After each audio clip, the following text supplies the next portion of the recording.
नमस्कार, आप सभी का स्वागत है योग और स्वास्थ्य पर आधारित हमारे बेहद खास कार्यक्रम स्वस्थ विचार में। मैं हूं आपके साथ आपका साथी विकास।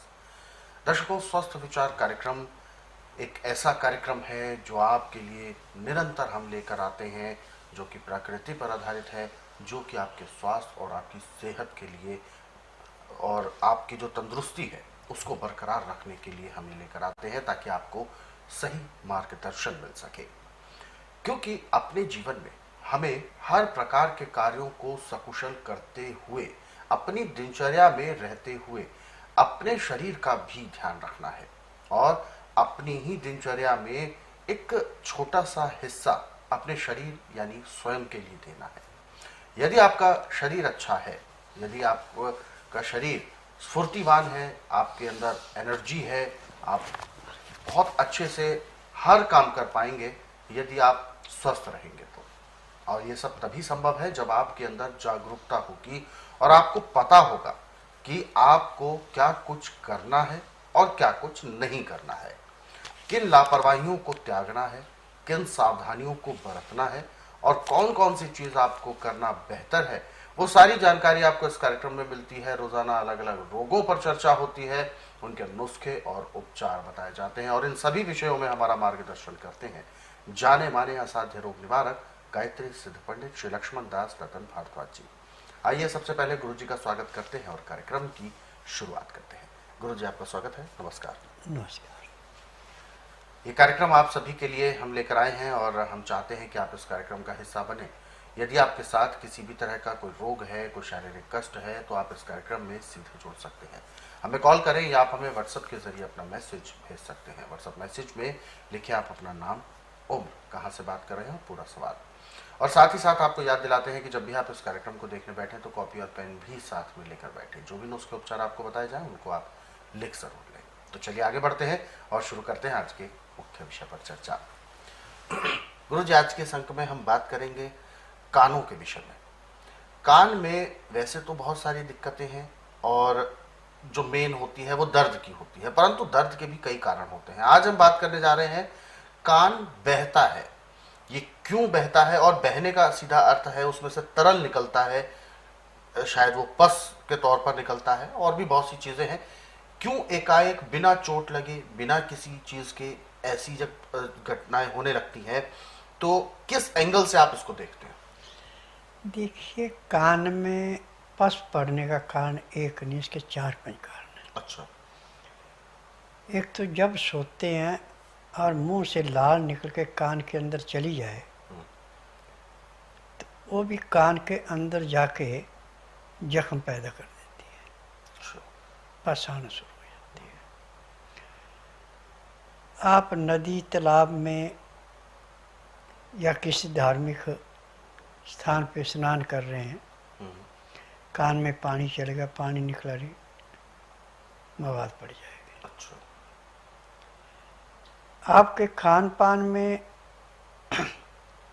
कोई कमी ऐसी है जो चीज़ आपको माफ़ नहीं आती, वो आपने खा ली, नज़ला बढ़ गया, नज़ला कान में ज़्यादा चला गया, पस पड़ जाएगी। पस चाहे किसी भी किस्म से पड़े कान में, पूरे संसार में इसका उपचार किसी भी संस्था के पास नहीं है, परंतु यहाँ पस को भी ऐसे समाप्त किया जाता है जैसे कूड़े करकट के ढेर को माचिस की तिल्ली जला के समाप्त करती है। इसके लिए सबसे पहले आपको ऐसी गाय की बछड़ी ढूंढनी है जो कि 1.5 साल की हो। सुबह जब उसको चारा डालने जाते उठेगी और पेशाब करेगी। अच्छा। थोड़ा पेशाब उसका बहने दो, बीच का पेशाब ले लो, बात को छोड़ दो। उस पेशाब में जैसे आपके पास आधा किलो पेशाब है,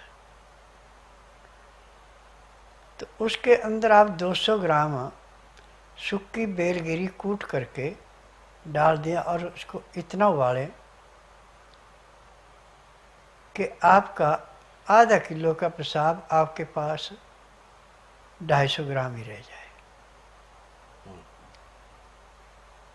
अब इसको नीचे उतार के जब इसका टेम्परेचर 15 से 18 डिग्री रह जाए तो इसको छान लें।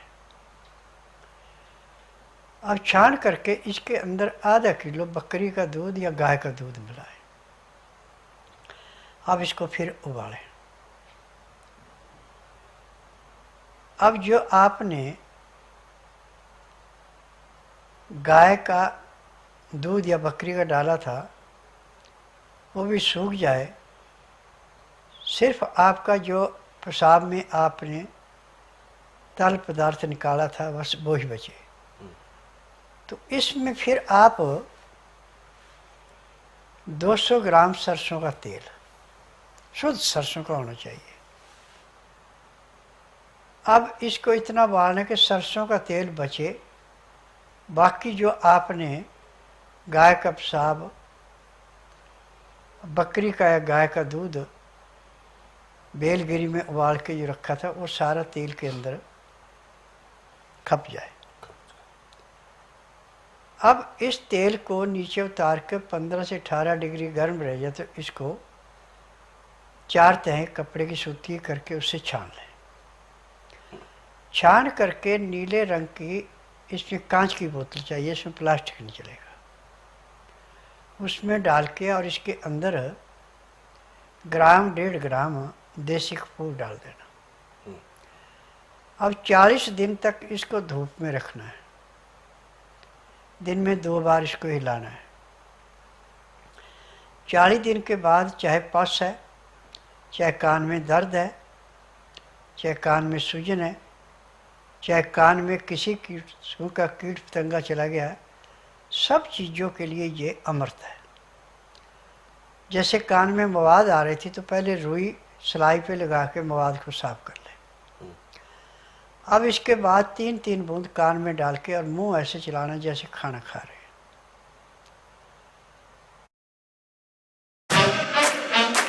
ऐसी लग्जरी फिर से नहीं मिलने वाली।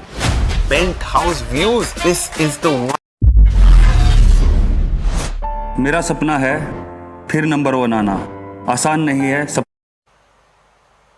उसके बाद रुई का थोड़ा सा फोआ लेके ढक दें ताकि उसमें हवा भी नहीं जाए, मिट्टी भी ना जाए। फिर दूसरे कान में भी डालनी, चाहे उसमें 5-7 चाहे ना आती है, उसमें 3 ही बूंद डालनी। और तरीका वही है कि मुंह चलाओ ऐसे जैसे कुछ खा रहे हैं। फिर उसके बाद रुई लगा के फिर 1 घंटे के बाद फिर सिलाई में रुई लगा के उसको साफ करो। तो अंदर से जहाँ पे आपको जख्म था जिससे पस आ रही थी, वो जख्म ऐसे समाप्त होगा जैसे गहरी जगह पे गड्ढा खोद के तेज बारिश हुई और दाएं बाएं के पानी में मिट्टी कट के आए और गड्ढा भर गया, ऐसा जख्म भर जाएगा, पस आना बंद हो गई। और जिनके कानों में सही सही भैं भैं आवाज आती है वो भी बंद हो जाएगी। ये नुस्खा इतना पावरफुल है कि आप बच्चे, बूढ़े, जवान, मर्द, औरत किसी को भी डालें, सबको पूर्ण लाभ देता है। यहाँ तक कि कई पशुओं के कानों से भी मवाद आती है, उसमें भी आप इसको प्रयोग कर सकते हैं। परंतु उसमें जहाँ आप 3 बूंद डालते हैं वहाँ पे कम से कम 6 या 7 बूंद डालनी पड़ेगी। और पशु जब बैठा हो तो पहले उसमें प्यार से हाथ फेरते जाएं। जब वो लेट जाता है ऐसे तो कान के अंदर डाल दिया, बेशक 10 बूंद तक भी डाल दें। फिर उसके बाद ऐसे मालिश करते जाओ ऐसे। फिर सिलाई में रुई लगा के आस्ता आस्ता उसका को साफ करें आधे घंटे के बाद, तो पशु का कान साफ हो जाता है, उसकी मवाद बंद हो जाती है। ऐसे प्रयोग मैंने कम से कम 50 से 60 हज़ार पे आजमाए हैं और सबको पूर्ण लाभ हुआ। परंतु खान पान पे सबसे ध्यान देना पड़ता है। लाल मिर्च, हरी मिर्च इसमें बिल्कुल नहीं चलती, काली जितनी मर्जी खाएं। मीट, शराब, अंडा, चाय, कॉफ़ी, चीनी, इसका सख्त परहेज होता है। नाज जो भी खाना है वो चोकर वाला खाना, छना हुआ आटा नहीं खाना। दालें छिलके वाली लेनी, धुली हुई दालें नहीं लेनी। सब्जियां नरम छिलके वाली लेनी, छिलका उतार के फेंकना नहीं है। छिली हुई सब्जी नहीं खानी, तो आपको पूर्ण लाभ हो। यदि आप इस कार्य को नहीं करते हैं तो जो अंदर आपके रोगों को काटने की ताकतें हैं वो सब छिलकों के अंदर है। जब उनको निकाल के फेंक देते तो रोग तो आपको दोबारा भी होगा। आज जितने भी रोग हैं हमारे गलत खान पान से है। यदि हमारा खान पान सही हो जाए तो हॉस्पिटल, नर्सिंग होम, डॉक्टर, नर्सें मिलेंगी, परंतु रोगी नहीं मिलेगा। ये उपाय गुरुजी हालांकि है बहुत ज़्यादा कारगर, आपने बताया। इसमें जो दर्द उत्पन्न होता है वो दर्द कितनी देर में सही हो सकता है और इस उपाय को कितनी बार करना होता है? कान में डालने के बाद ज़्यादा 2 या 3 सेकंड लगते दर्द खत्म। और किसी को महीना लगता है, किसी को 1.5, किसी को 2। वो अंदर के जख्म के ऊपर निर्भर है। जख्म उससे ठीक होने लगता है। कहीं भी जख्म है, तो कान की बात कही मैंने आपको, कहीं भी जख्म है, हाँ जो जख्म भर नहीं रहा, जी, पस दे रहा है, उस पर भी इस तेल को लगाने से वो जख्म भर जाता है। तो सुबह और शाम दोनों से 4-4 घंटे के फासले कम से कम 3 बार। कम से कम 3 बार इसको लगाना जरूरी है। हाँ जी, तो बिल्कुल ये जो उपचार आप सभी को जो बताया गया है ये बहुत ज़्यादा कारगर है और हर एक घर में इस तरीके की जो उपयोगिता है वो कहीं ना कहीं रहती है। यदि समस्या नहीं है, परेशानी नहीं है, तो आप सामान्य तौर पर भी हफ्ते में 1 बार तो ऐसा ज़रूर किया करें, जिससे कानों की जो नसें हैं वो सब खुलती हैं, एक तरह से सर्विसिंग हो जाती है आपके हर एक अंग की। तो जब भी छुट्टी का समय हो, जब भी जिस दिन भी आप अपने पास समय अपना निकालते हैं, अपने शरीर के लिए भी आपको थोड़ा सा वक्त निकालना है। जैसा सर्दियों का समय है तो थोड़ी देर धूप में बैठें, मालिश करें, कान में भी थोड़ा सा तेल लगाएं, उसको साफ करें। ये पूरे शरीर के, केवल कान की ही बात नहीं है, पूरे शरीर का आपको ध्यान रखना है। तो अपने शरीर को समय आपको देना बहुत ज़रूरी है। आप तय कर सकते हैं कि इस दिन आपको कानों के लिए वक्त देना है, इस दिन आपको शरीर को मालिश के लिए वक्त देना है, इस दिन आपको आँखों के लिए समय देना है। चूँकि समय समय पर हमारे इस कार्यक्रम में आपको हर एक विषय पर जानकारी दी जाती है। तो आप हमारे इस कार्यक्रम से जब जुड़ते हैं, नुस्खे उपचारों को लिख लेते हैं, तो उन्हीं विधियों को आप प्रयोग करके अपने रोगों को जड़ से दूर रख सकते हैं, अपने आप को निरोगी बना सकते हैं, तंदुरुस्त और स्वस्थ रख सकते हैं। और ऐसे नुस्खे और उपचारों को यदि आप विस्तार से पढ़ना चाहते हैं तो स्वस्थ विचार पुस्तकों के जरिए पढ़ सकते हैं। इन पुस्तकों को गुरुजी ने अपने कई वर्षों के अध्ययन और अनुभव के बाद तैयार किया है। तो ये पुस्तकें सरलता से आपके घर तक पहुंचाई जा सकती हैं, कोरियर या डाक के माध्यम से। बस इसके लिए आपको हेल्पलाइन नंबर्स पर कॉल करना होगा। नंबर आपके टीवी स्क्रीन पर है। सुबह 10 बजे से लेकर शाम 5 बजे के बीच में आपको कॉल करने का समय है। इस दौरान आप कॉल करके अपनी पुस्तकों का ऑर्डर कर सकते हैं। और दर्शकों, यदि आप इस कार्यक्रम से अभी जुड़ना चाहते हैं तो बिल्कुल भी देर ना करें, हमें कॉल करें या आप हमें व्हाट्सएप के जरिए अपना मैसेज भेज सकते हैं। व्हाट्सएप मैसेज में लिखें आप अपना नाम, उम्र, कहाँ से बात कर रहे हैं और पूरा सवाल।